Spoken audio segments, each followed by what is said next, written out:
You ask Tiger to solve. This deals with linear equations with one unknown. The final result is x equals 1 over 3. Let's solve it step by step. Simplify the expression. Find the greatest common factor of the numerator and denominator. Factor out and cancel the greatest common factor. Group all constants on the right side of the equation. Add 1 to both sides. Simplify the arithmetic.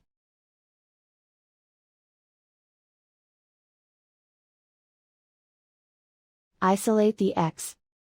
Divide both sides by 3. Simplify the fraction.